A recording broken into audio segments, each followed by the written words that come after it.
the Illuminati that was out of print, so we helped him reprint it. I was kind of insulted that at the body double by the military base that they killed in that staged event, 0 made up Dark 30, 0 Fairy Tale 30, that no Infowars.com publications were in there. But Fritz Springmeier was listed that bin Laden was supposedly reading this along with a bunch of other anti-New World Order publications, and including books about 9/11 being staged. So we're going to talk about Bloodlines of the Illuminati that you can get at InfoWarsStore.com. It's an amazing book. I used to think it was pure bull. I read it 15, 16 years ago until so much of it later came out. But Fritz Springmeier will be joining us. We have Joel Skousen joining us, a World Affairs Brief on all the World War III talk by mainstream analyst. All that is coming up and more. But first, Joe Biggs joins us from Cleveland, where he's been covering the aftermath of one verdict. Now another verdict's about to come out. Now every verdict on the police shooting is a referendum for rioting, I guess. And he wants to go out and protest loving Al Sharpton at an event tomorrow. So we can certainly draw some attention to this rat. So you should join Joe Biggs in Cleveland tomorrow.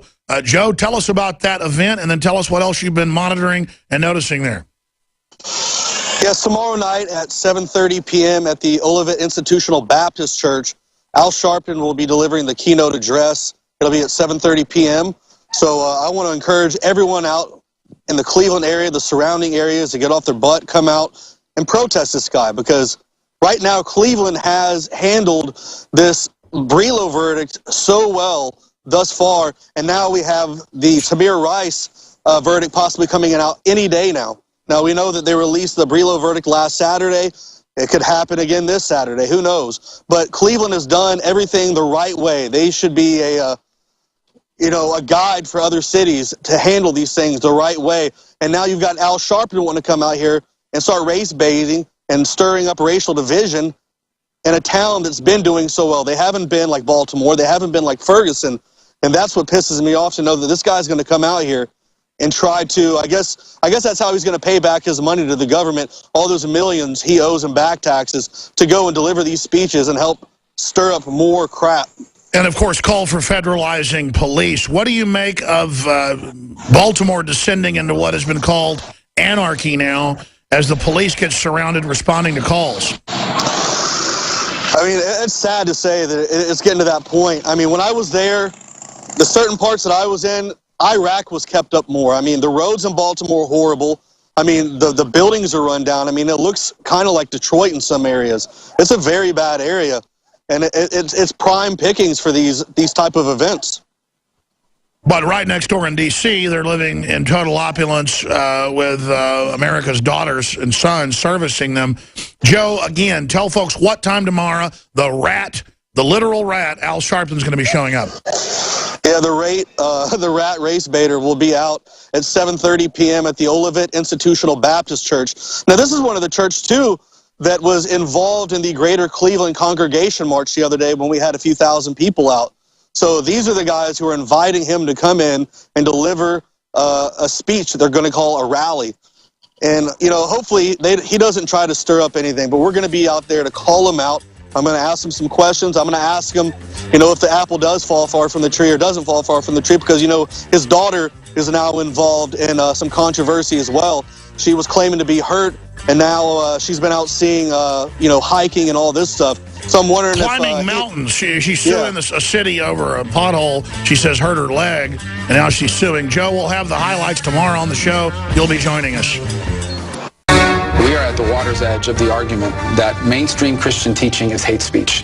Because today we've reached a point in our society where if you do not support same-sex marriage, you are labeled a homophobe and a hater. So what's the next step after that? After they've done going after individuals, the next step is to argue that the teachings of mainstream Christianity, the catechism of the Catholic Church, is hate speech. And that's a real and present danger. And we've got a pope who is about as Marxist as it gets. It's just a fact. Everybody knows I'm not a Catholic basher. Some of the most conservative, libertarian people I know are Catholics fighting the New World Order. I judge a tree by their fruits. But this new pope, you're not supposed to have a Jesuit as a pope. I'm not Catholic, but I know that. And, he hugs people that have diseases. Oh, isn't he sweet? The mainstream media is worshiping him. When they've been attacking other Catholic leaders, suddenly the same media that's attacking liberty is worshiping this new pope, this Jesuit, who sounds like he's basically Nancy Pelosi or something. It's amazing. The globalists are making their move right now. And Senator Rubio wants open borders. He says the NSA isn't spying on anybody. He says all this outrageous bull, but he can come out and point out what's next with the radical totalitarian agenda that is basically hooked up to the gay agenda. And I don't dislike any of these people, and I don't need to preface that like they're moral authorities and I'm saying I'm not bad and begging them for approval. I don't hate people because of their sexual preference. But I don't like it being pushed on kids, regardless if it's heterosexual or homosexual. That's common sense.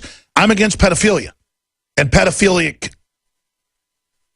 cultures.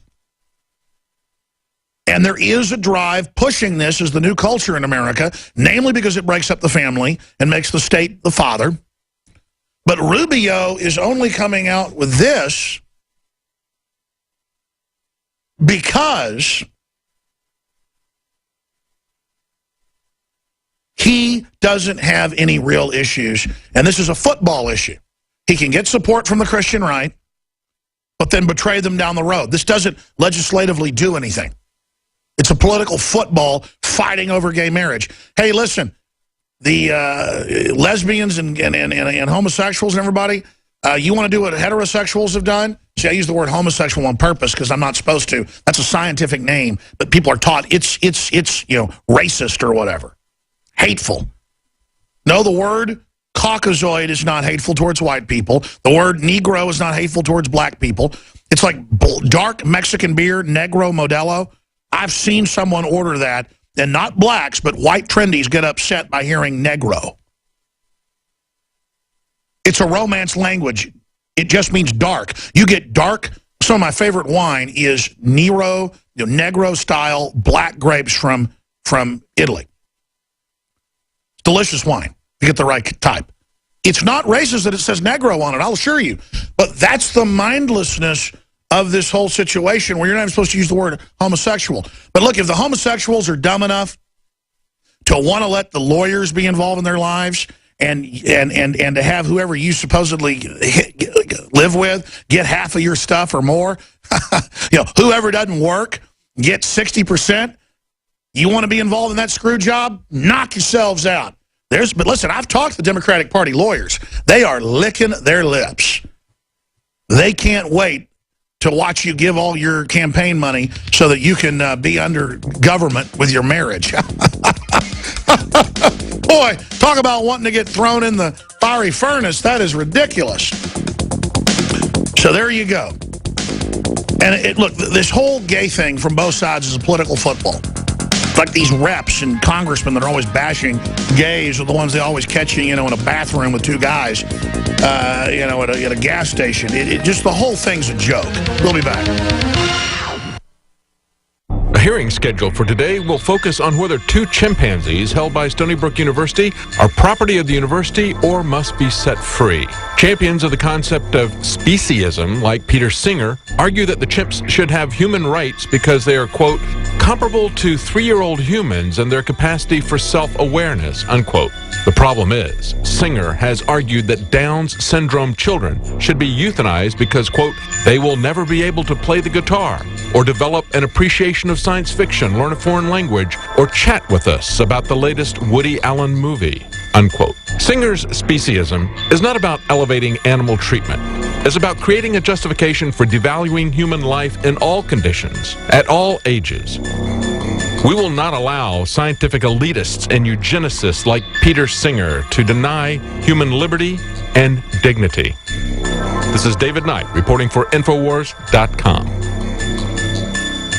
Ladies and gentlemen, you haven't really ever heard firearms manufacturers as sponsors on my syndicated radio show or the nightly news or the news website, Infowars.com, because the companies I've been approached by were not the highest quality, and they weren't as affordable as they should be, so I refused probably 30, 40 firearms manufacturers over the years. Well then, about 6 months ago, we get contacted by Head Down Firearms, hdfirearms.com. Owned and run by a bunch of former Navy SEALs, special ops people. They're veterans, they're patriots, they're listeners of the radio show, and they want to support the broadcast. It's always about security, whether it's for yourself, your wife, your loved ones. Go to their website, hdfirearms.com. Buy right off their website, and they'll just send it to the FFL dealer of your choice. You can pick it up at the gun show, you can pick it up at the local sporting goods store. Whatever you do, get your Head Down firearm today. The spirit of 1776 lives at Head Down Firearms, hdfirearms.com. For all of recorded history, civilizations around the world praised the health benefits of silver. At InfoWars Life, our mission is to bring you the highest quality, purest, cleanest, effective colloidal silver on the market today for the lowest price available. Now, InfoWarsLife.com has taken colloidal silver to the next level using a cutting-edge technique that is free of toxic artificial additives. InfoWarsLife.com developed a silver bullet by closely working with one of the top silver manufacturing labs in the United States. We set out to bring you the very best at the lowest price. Find out more about the proprietary development of Silver Bullet at InfoWarsLife.com. In these times, it's essential to have high-quality colloidal silver on hand. No survival chest is complete without Silver Bullet. Exclusively available at InfoWarsLife.com. Secure your Silver Bullet today at InfoWarsLife.com or by calling toll-free 888-253-3139. He's the T-Rex of political talk. Alex Jones on the GCN Radio Network.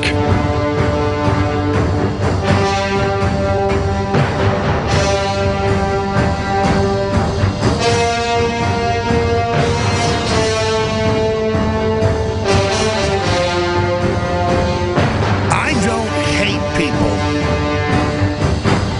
that are drug addicts. I don't hate people that are, quote, gay.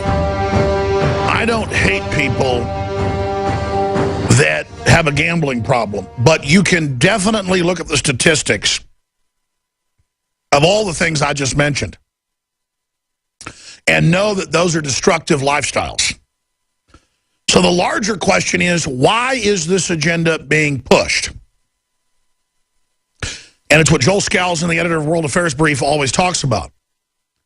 The global social engineers do not want you to be able to discriminate. And by discriminate, when you're driving down the road, there is a dotted line, stripes, and reflectors down the middle so you can discriminate which lane you're in so you don't go into oncoming traffic. Vision helps you discriminate. Taste tells you what is good food or good water. Smell. And they've moved from political correctness saying don't say racist things and group guilt to now brown paper bags are banned in the city of Seattle state government, city government, because brown might hurt someone's feelings. No one ever said a brown bag was connected to race. No one ever said that it was racist. It doesn't matter. It's about banning whatever they want, whenever they want, and restricting speech. And now Senator Rubio has come out and said gay agenda's next step is to define mainstream Christianity as hate speech. Well, Europe's already done that. But see, Rubio needs some red meat he can talk about while not actually defending marriage. And now we have the headlines. Court bans Choose Life license plate as patently offensive in shocking ruling. If you go to the story, it's just a little normal license plate saying, I choose life. Just saying, I choose life is offensive. The appeals court in New York agreed and said it's banned. The Second Circuit Court of Appeals in Manhattan ruled choose life license plates are patently offensive. You can put on there that you're a slut. You can put the word cocaine on there. This has been in court. But you will not say adopt babies. You will not say you're pro-life. this is the tyranny. Like the woman that got attention a few days ago, court-martialed in the Marines because on her computer screensaver, it said, "No weapon formed against me shall prosper." A great slogan for the U.S. military, but no, it's banned. I have another report here. The new Jurassic Park movie is being criticized because it has a male hero.